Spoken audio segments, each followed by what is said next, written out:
Hello, everybody, and welcome back to Ave Explores Live here on the Ave Maria Press Facebook page, YouTube page, Vimeo page. Maybe you're watching on IGTV. We're thrilled to have you joining us for officially our first week of Ave Explores, this new series on Catholicism around the world. We did have a live last week, kind of previewing what we're doing.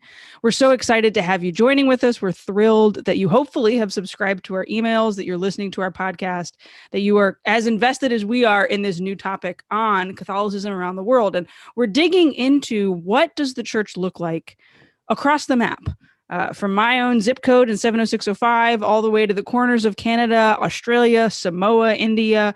What's happening in the church around the world? How are people worshiping around the world? What is thriving? And maybe where are some challenges that need to be worked on? And ultimately, and this I think is the most important element, what in the church is uniting all of us? I mean, we say this frequently, right? The Catholicism is universal. That's literally what the word Catholic means. It's this universal church.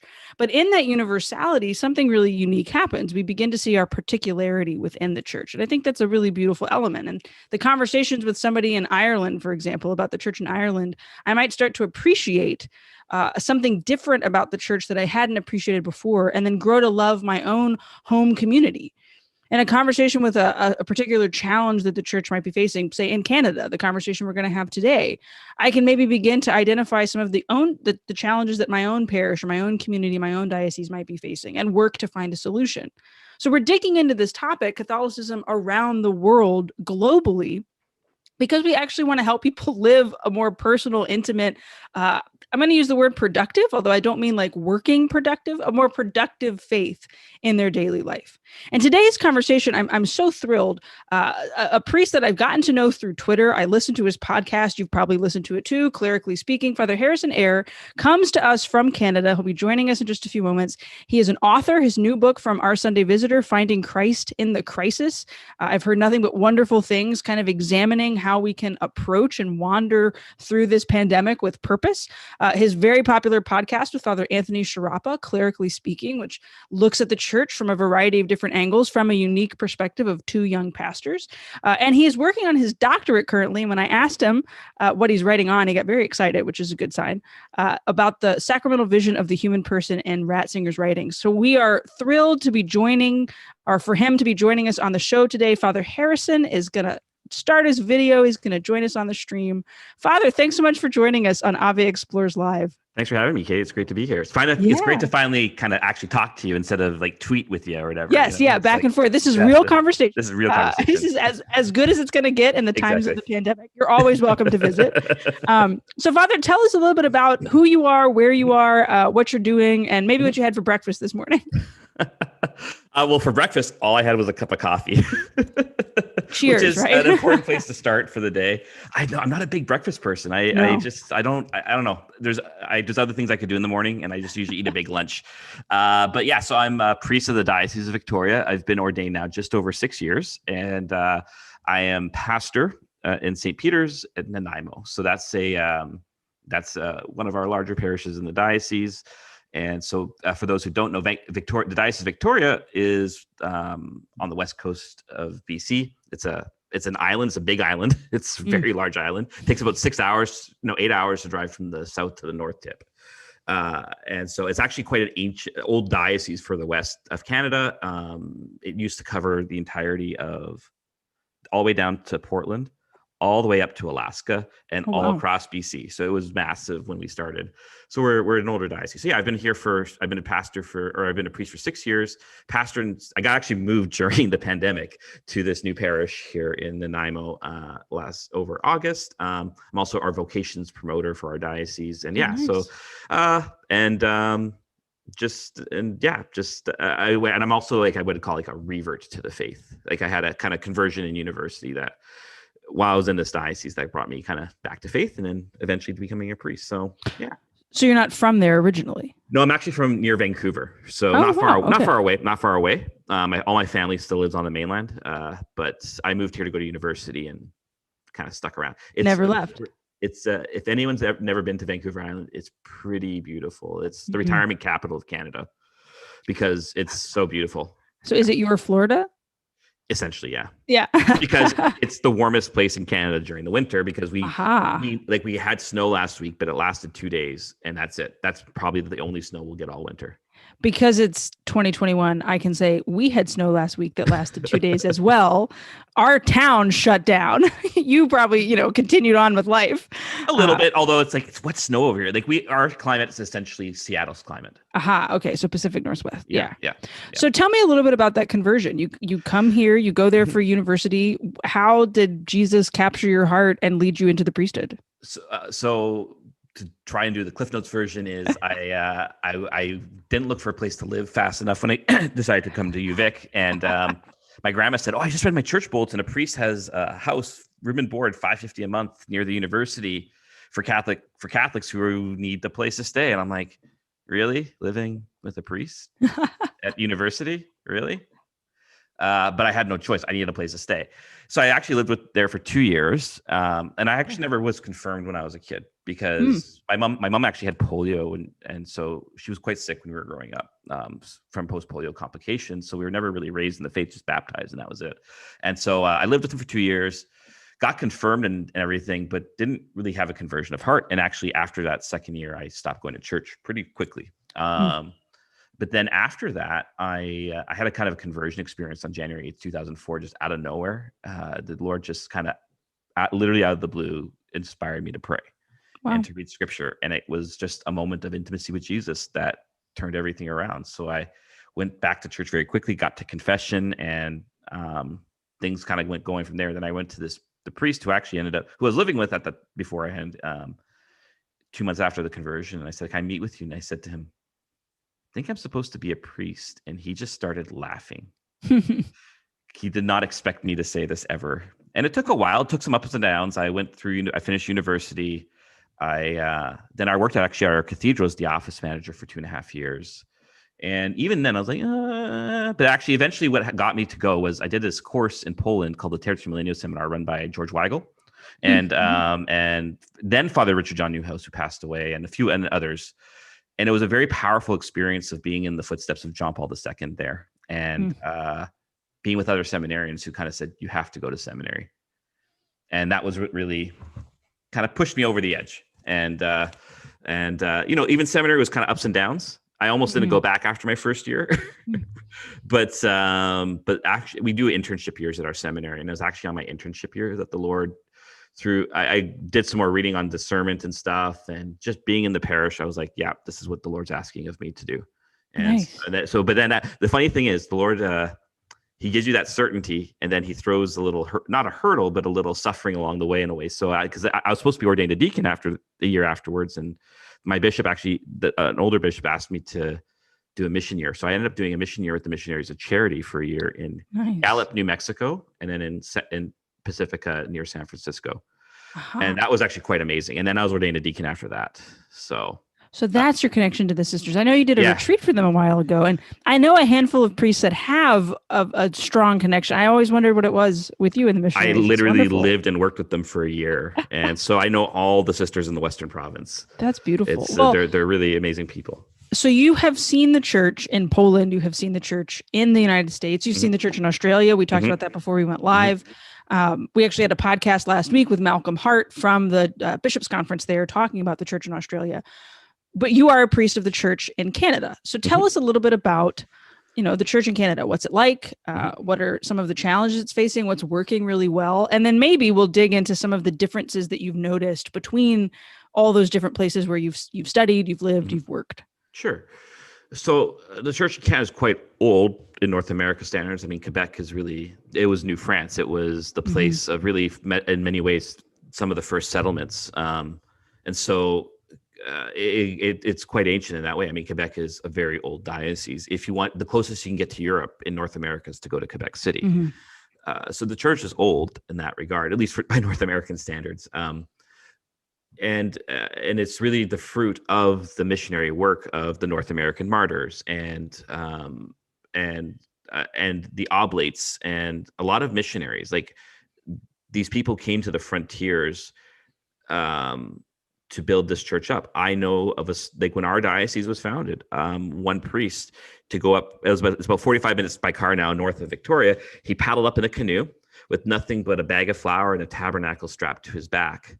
Wow. To set up a church in the missions for the First Nations people here. And so we are built on the backs of missionaries. Mm-hmm. And so in that sense, Canada's always had that at play. The other thing about Canada is that we're quite diverse. Like the church, I would say, in Western Canada is probably very different from the church in the prairies, and very different from the church in Ontario, and then very different from the church in Quebec, and then very different from the church in the north, right? So it's a very varied experience. It's hard to say the church in Canada what it looks like, because really, like, there's even more local kind of cultures in the church in that regard too. There's some overarching kind of Canadianness to it all, but like the French church is in a place of real struggle because of how involved the church was in governance of society up until the 60s, and so it's in a steep decline right now, right? Ontario, I would say you probably actually would find it the most probably akin to what's going on, like at least in terms of like activity and stuff, to the church in the States. It's large. It's got a lot of resources and stuff. The church in the prairies is a bit more homebody and stuff like that. And the church out west, out here, is probably a little bit more missionary, because we're not as established. We're not as ancient. Like my diocese was only founded 150 years ago, 160 years ago, right? So only, right? But it's like, in terms of like, that's pretty young in terms of the East, right? So you have all these different things, and some of its virtues, I think, is that because we aren't as established generally, and Catholicism, I would say even more of a minority in Canada than it is if you take out Quebec, because everyone is at least most of them are baptized as Catholics, but most of them aren't practicing. But the rest of Canada, the English-speaking Canada, Catholicism's quite small. Like where I am, my diocese, only Catholics compile of 10% of the population, right? So we're not as established, we're not as intertwined with the things of the world, if you will, which I think actually has its benefits. Yeah. So, like, for example, like one of the things I've always taken away and I've really loved is there's a closeness of this church between that you might not find in other places. I know a good chunk of priests all over Western Canada who from seminary, etc., who we all keep in touch with each other and are talking all the time. Most priests I know a good chunk of bishops, but bishops here aren't as, like, not trying to be compared, but like it's not as a politically charged office here. So there's a closeness even often between the bishops and the priests and the people that is really beautiful. And you hear, like, we do a priest formation for new priests every couple of years. And I went on in a couple of years ago, and there was 2 bishops there the entire week with us. And they're sharing their stories about like what it was like to become a bishop. And you heard like zero sense of trying to lobby for this position. They did not want this. One of them flew to Ottawa to talk to the nuncio to say, no, thank you. No. And the nuncio was like, you're not giving me a good enough reason to say no. Right. So that's really beautiful. And I've always really appreciated that. So but it's also, I would say, because we're such a small population, we're very missionary. And I think that's something more and more, especially like younger priests are saying, like, this is mission territory. And that's where we have to begin with. And so you have some gaps with that. Like the older generations don't quite understand that maybe. They just keep asking, why aren't things like they used to be? And so it's hard. You have to work to kind of guide them along to say, like, I understand that things aren't as they were in the past, but they can be one day if we start to take on the role to evangelize all of us. So I don't know if that answers everything, but that kind of gives a little snapshot. It gives me some further questions. And just as a reminder to our audience, if you have questions as you're watching, please drop them in the comment boxes on Facebook or YouTube so we can address those. The first thing you said, of course, is that the church was built on the backs of missionaries, right? The people who have come, who preach and who teach the gospel. My relatives come from Nova Scotia. We can track my family's history directly from the French Canadians, sent down. The Acadian culture. The thing about Canada that I've always experienced in my visits there, is this remarkable hospitality with that missionary spirit. This, Mhm. I mean, and that's the Canada nice, but it's not just I don't want to offend anybody. Like anytime I've done an event in Canada, I've left with goodies, like Mhm. things for my children and food. And like I mentioned one time I liked maple syrup, and I've never left Canada without both Tim Hortons and maple syrup ladening down my bag. How do you think those two things interplay within? I mean, you talked about this closeness, you talked about this Yeah. missionary attitude, this hominess. How does that play out in, say, liturgical worship? How does that play out in youth ministry, in parish, Mm. governing kind of thing? What are you seeing Yeah. within parish life as a result of that whole compounding experiences, so to speak? Yeah. It's a, hmm. It's a hard, again, it's a hard one to answer because it can be so different in different places. Like, I'll be honest, like when it comes to youth ministry, that's actually a really hard question for me to answer because there's not many youth in my diocese. Yeah. Because Yeah. we're a retirement diocese. This is where Right, everyone right. comes to retire. So it's actually quite expensive for families to live here, Yeah. where I am. But that hominess is, yeah, there's definitely a hospitality. Like, when I'm like as a priest, the number one gift I get is food, which I think is quite common. But it's like, just talking to different priests I know in the States, for example, it's like I think it's even a bit more common up here. They want you in your home, like they want the priest involved in their life, and which is kind of, it's really beautiful. So when it comes to like when it comes to worship, for example, I mean, again, it like, so when I went to seminary, I went to St. Joseph's in Edmonton, which is in Alberta. So Alberta is kind of like the Texas of Canada, to put it as easily as possible. And it was even more there that I experienced the hospitality of people. Like, there was a warmth there that maybe you won't always get in BC. Yeah. Not, again, it's not to say it's not there, but it's just, so yeah. And so, but then, perhaps sometimes liturgy might be, depending on where you are, might be a little bit more lax in some places, right? Not always, but it's just, that can be it. I think for a lot of churches here, actually, I think we put a lot of emphasis on ushering in greeters. That's I think interesting. I think that's where I would say, like, it's really important to have someone to say hello and to be a welcoming face when you come in. I mean, those are parts of every parish, but I've just found that that's a very important element in Canada, that we want people to walk in and feel welcome. And at the same time, that holiness maybe doesn't always translate into parish life here. One thing I've experienced a lot when doing stuff like baptism prep with families, I actually experienced this when I was an associate at our cathedral doing baptism prep, asking the young families who don't go to church why, about things. The number one reason I got they don't go to church had nothing to do with doctrine, had nothing to do with even the church's moral teaching. It was one thing: I don't know anyone, which told me that maybe we haven't done as good of a job being as welcoming and as outgoing to new people as we could be.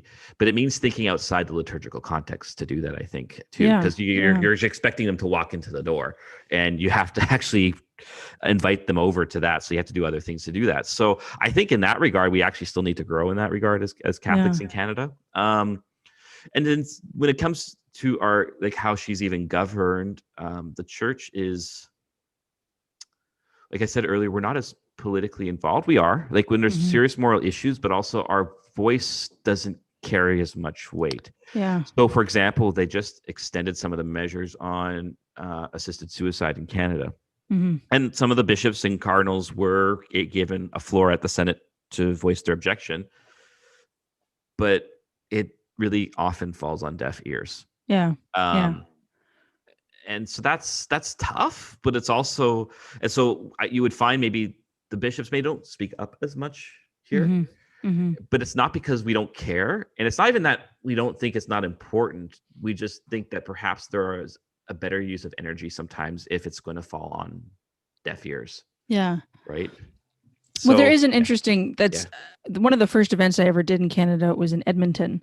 And it was for Catholic schools. And it was fascinating to hear the breakdown of, like, well, Catholic school is actually funded by the government, so anybody can go tuition free. And then we have theology classes. And so, of course, my first question was, well, who gets to come up with the curriculum for the theology class? And like, well, the Catholic School Board and I'm sorry to any Canadians I offend in saying this, in tandem with the secular school board, and the interplay of that was fascinating, because in the States, there's very much this, nope, the church and the government do not play nice in regards to, I'm being exaggerating in that sense, but there's very much my autonomy and my freedom should not be overrun by either side of the, whichever one I'm more in favor of. How do you find, so you're mentioning, the bishops are not as outspoken perhaps, although I'm sure some Americans listening would want our bishops down here to be a little more outspoken on certain things, but do you find that to be challenging at times? Do you find sometimes that the secularization of culture is just kind of happening much quicker up there as a result? Yeah, actually, and that's good, because then I think it also answers a bit your other question earlier. Is it does seep into the church a bit more, not necessarily always in the leadership, but it definitely so for example, again with euthanasia, I am pretty convinced half the Catholics in parishes in Canada are fine with it. Right. And there's a bunch of cultural reasons. I don't even think it's intentional that they want to go against the church's teaching. But I wouldn't be surprised. I would not be surprised. So yeah, you have that. So it's interesting that you mentioned the schools, because so Alberta and Ontario are fully funded by the government based on how their constitutions were set up. The rest of Canada actually, they'll get and Saskatchewan too. Sorry, BC, we're only partially funded. They'll get 50%. You have to pay the rest on your own. Only public schools are fully funded. But so there was issues around debates around sexual education for children in Catholic schools in Alberta, and the Catholic school boards were really fighting against it. They kind of won out in the end, but it was a real fight to push back against the previous government's kind of push on some of the ideologies that were coming. So, and I'm really grateful. Like, the bishops will always stand up when the fight is worth it. I think that's the key. Is it worth the fight? Because if it's not, let's put that. What I find is often you're going to find then they're going to say, let's put that energy into the more essential stuff like evangelization and stuff, because in the end, we can speak eloquently about the moral teaching of the church, which we all believe to be true, etc. But if it's going to fall on deaf ears, that means we have to work on a more grassroots level to build up hearts to be open to hearing that. Right? And I think that's perhaps part of the method, if you will, of the leadership in Canada, which is not a bad thing. I like that method. I think more and more you're starting to see an emphasis on evangelization. Yeah. It's a speaking truth and charity from the top down, which exactly. I'll be the one to say it, and people can come after me for it. We don't do a good job of that in the States. Oftentimes we build an ideological soapbox and scream into the void or onto Twitter, and it ends up just driving people further and further away. Yeah, absolutely. And and it can happen. And this happens a bit in Canada, but I always find that it's a trickle over of the American culture into Canada, rather than something being Canada qua Canada.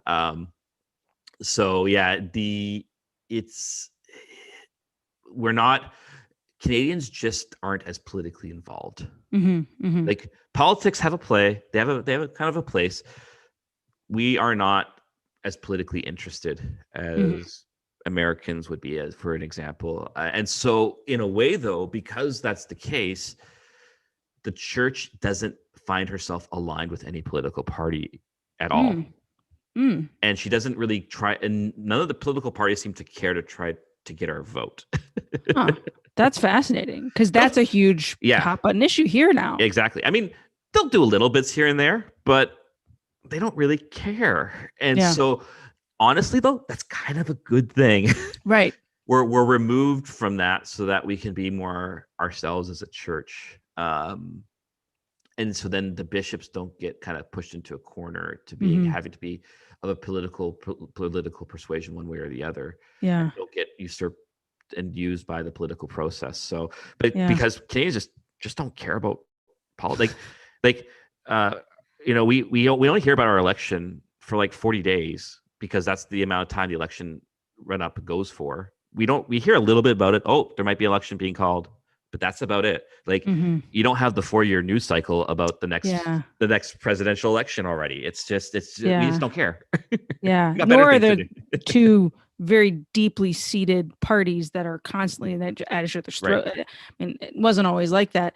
That brings up my next question about COVID then. I Yeah. mean, COVID down here has been very much politicized, right? Like you're either pro-mask or anti-mask, you're either pro-vax or anti-vax, and there's no actual dialogue happening about any particular sides or like ways to actually defeat the common enemy, which is the virus. It's I'm going to defeat my fellow human being who believes differently than I might believe, Yeah.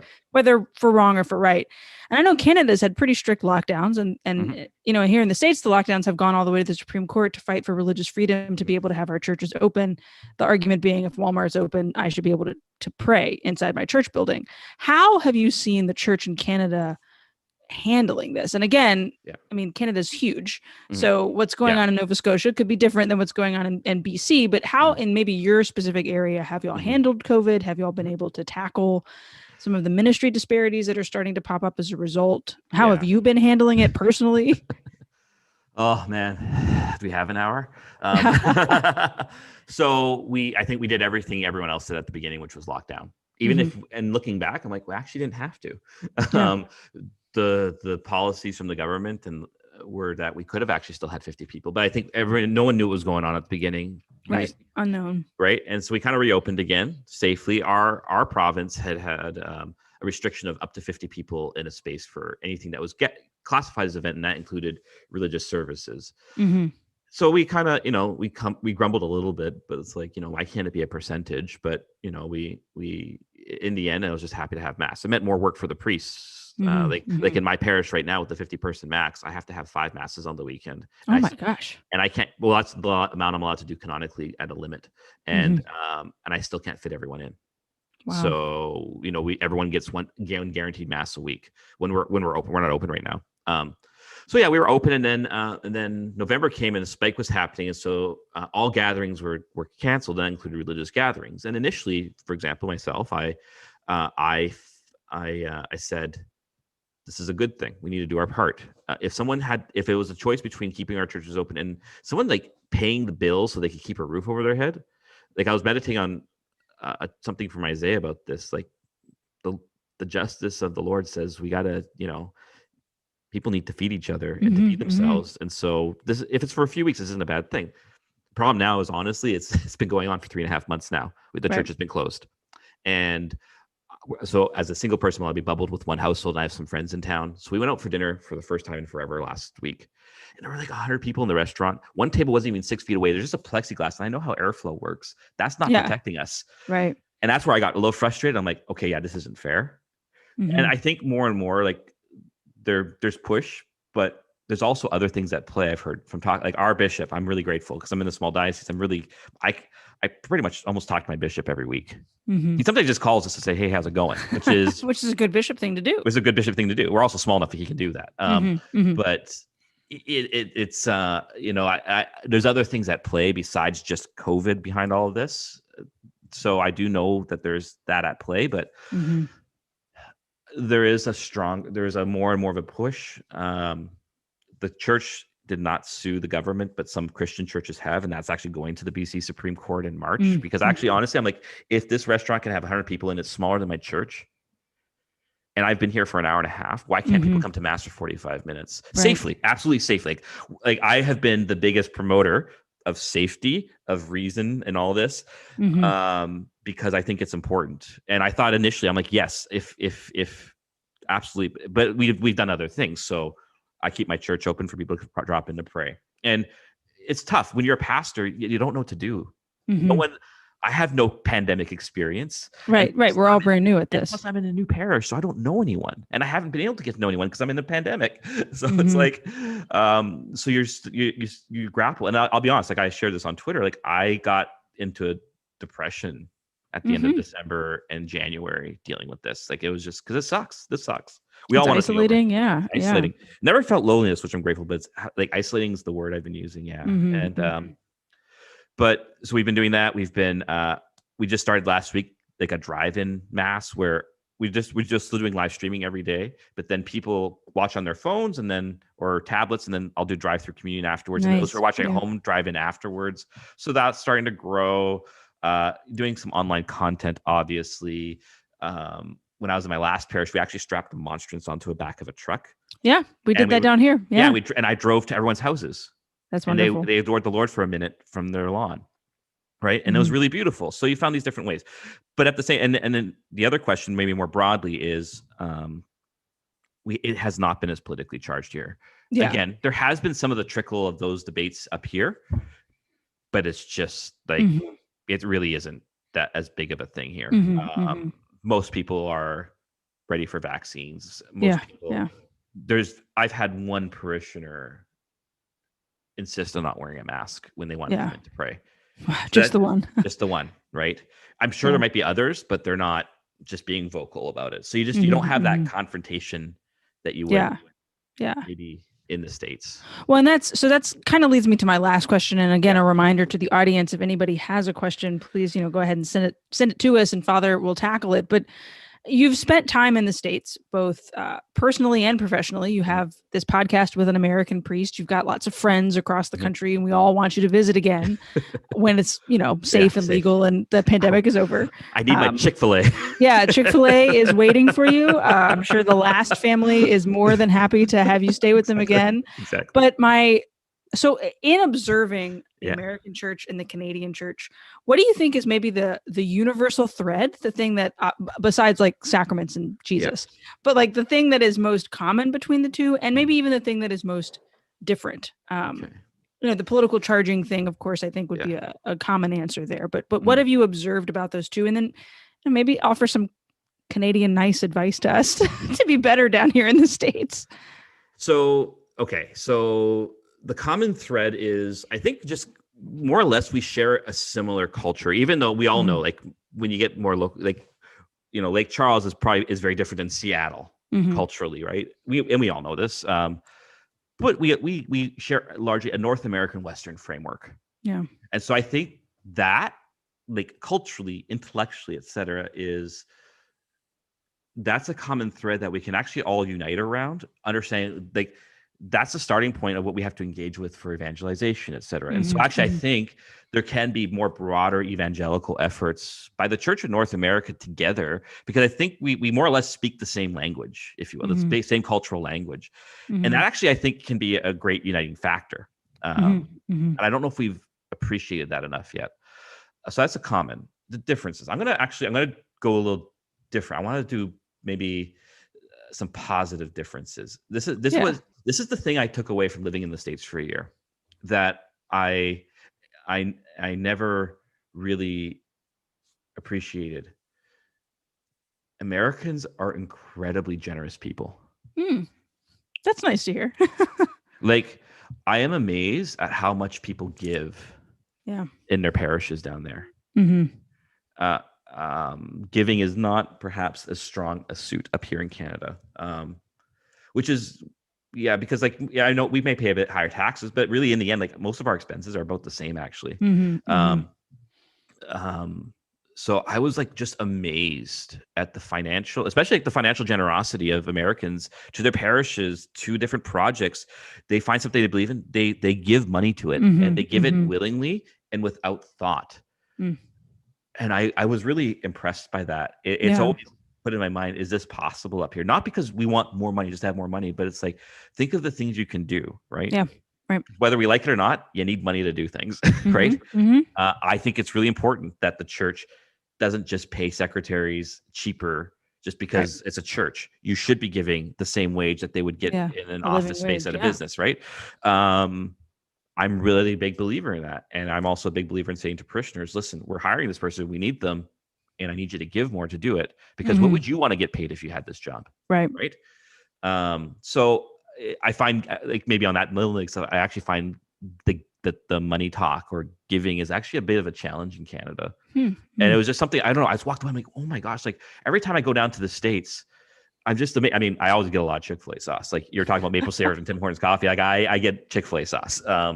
Every time I'm down, someone has Chick-fil-A sauce ready to go for me. But it's not just that. It's like they just give without thinking almost. And I was really impressed by that. So then with Canada, I think there is a bit more of a patient waiting, that not everything that comes up in the news is an urgent threat to the very substance and life of the church. And that we're a bit more chill. Yeah, I would agree. In my experience, we're a little bit more laissez-faire in a sense, right? And it's like, this too shall pass kind of thing. And I think, honestly, I think that is a virtue we have that can perhaps be shared with the South there, our Southern, everyone always calls us, Father Anthony always likes to call us America's hat. Yes. But I think that is a virtue we can share with down there. And then kind of going forward though, I think, this kind of gets back to the pandemic. And I think this is something we can all actually do even better on. It's something I experienced actually in the midst of my own, like, struggling with the depression of those last kind of 8 weeks there. Was you mentioned earlier how if things get pitted against each other, you're pro-mask, you're anti-mask. I've stopped asking that question. I stopped even engaging the topic. When someone, like, I've gotten emails and phone calls from friends even telling me, like, there's a big worldwide conspiracy around the vaccines to manipulate and socially engineer us. And I'm like, how? I can't even keep gossip down in my parish. How do you think that can be kept a secret worldwide? Right. You have a phone in your pocket. That's already happening. Exactly. Yeah. Shh, don't tell them. No, but you can't engage in that. And that's not the place to ask the question. What I learned was, going through the depression, was this sucks. And I don't want this to be going on anymore. And I started to understand why people have certain reactions to all this now, because that's where it's coming from. So my question now is, let's maybe for all of us, it's about, and it kind of gets to our cultural similar speaking place. Why do you care about this so much? Why is it so important that this takes up so much of your time and energy, that you need to feel the need to read about this all the time? What's going on spiritually in you that makes this so necessary? And my gosh, that's where a conversation happens. Yeah, absolutely. And actually, honestly, then they feel heard, and the walls start to come down. And so I think that's a place where all of us in North America, Canada, or the US, I think going forward, that's a place we can work together, because it's not just going to be COVID; it's going to be other things too, political issues, moral issues, cultural issues. It goes back to that missionary spirit that I'm going to approach the other person, not because I'm just trying to convince them of an idea, but I want to love them. I want to share the truth with them. And that in some sense is my moral duty to share that truth, but also because I want them to know Jesus Christ. My last question, Father, because we could keep going all day long, but there's a time limit on our Instagram, is, so you have this podcast with Father Anthony Sciarappa. Tell us a little bit about Clerically Speaking, how that came about with an American priest, and what we would learn from listening to that show. Sure. So that came up, and this is one of those great things about social media, was this. I got a good group of priest friends because of Twitter. And we call we are the original priest DM. We are the OGs. But we would all just hang out and talk. And then Father Anthony and I were Jordan Peterson was kind of popular a couple of years ago. And we were like, oh yeah, let's we were kind of engaging with it. I had some questions and concerns, and so did he. He's like, and he was kind of into doing standalone podcast stuff at the time. He's like, let's do one podcast episode. And I said to him, Anthony, I think we have enough people who follow us on Twitter. I think we should do a show. Yeah. And he goes, really? And so we started talking about it. We got Nick involved, producer Nick involved, to help us with all the background stuff. But I think what made it really cool, and it kind of just took off right away, was we involved Twitter in it. The name came from Nick Sens on Twitter. Some of our bumpers even came from Nick Sens, but it was a crowdsourced thing. Yeah. Right. It's very organic to watch it develop. Yeah. And our idea of the Summa Tweetologica, that came from Tommy Ty, because of his old The Chimney. The chimney, right? Oh, when he was talking about tweets, right? Yeah. We were all like, "Am I on the chimney this week?" Right? It was and so that was kind of our idea. We've also seen, we're talking now. We're on a little bit of a break right now because we realized we were going 2.5 years straight, and it's a lot. It's exhausting. And we were also both in we needed a break. I was not in the best headspace. I needed a bit of time off to kind of rejuvenate, and it's hard coming up with a topic every week. And so Nick has invaded the podcast for a few weeks. It's been quite enjoyable. I can't lie. And it's great. It's good to hear that perspective too, right? And listen, he does so much hard work for us behind the scenes, and so does Riley.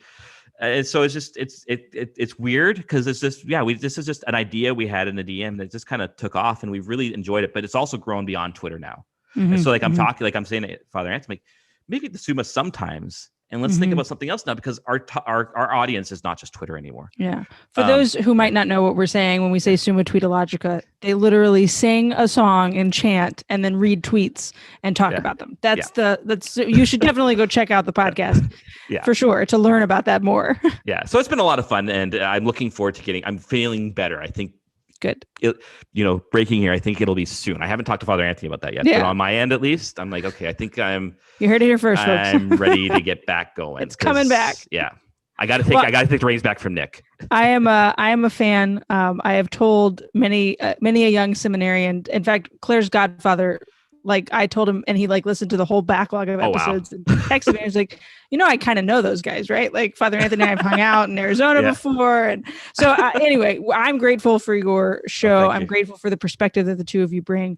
Where can we follow you, Father, and learn more about beyond Clerically Speaking, what you're writing, what you're doing, buy your books, follow your dissertation?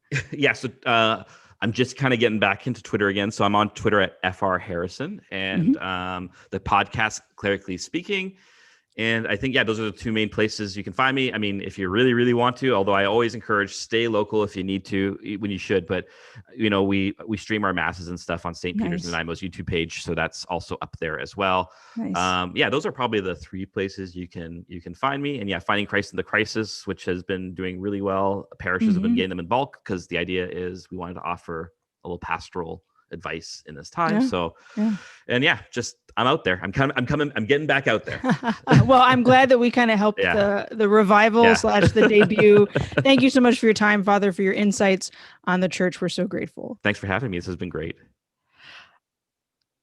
And thank you to the audience for listening and joining us today for Ave Explores Live. Our series about Catholicism around the world kicks off officially on Wednesday of this week. So that is February the 24th. And you can sign up and receive all of the excellent content that we're creating just for you at AveMariaPress.com. You can get the weekly emails straight to your inbox. It has 2 podcast episodes, a replay of this live conversation, an article, social media exclusives coming later in the week.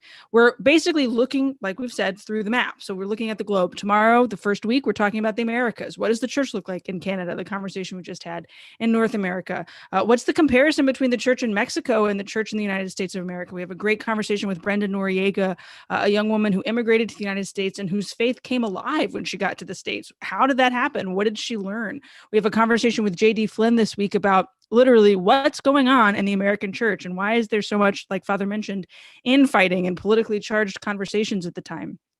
We at Ave Explorers like to have good conversations with people who are striving to live their faith in the everyday.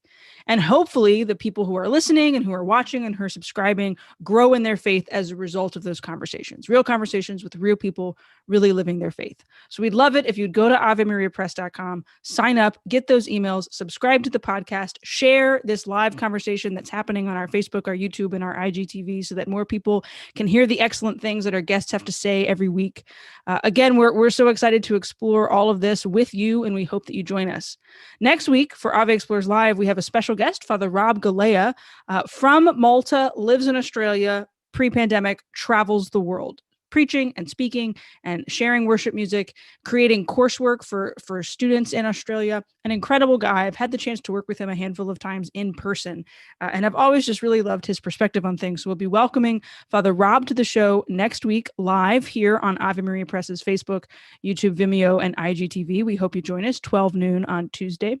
Again, check out the website to subscribe to get our weekly emails, and we will see you soon. Thanks so much for joining.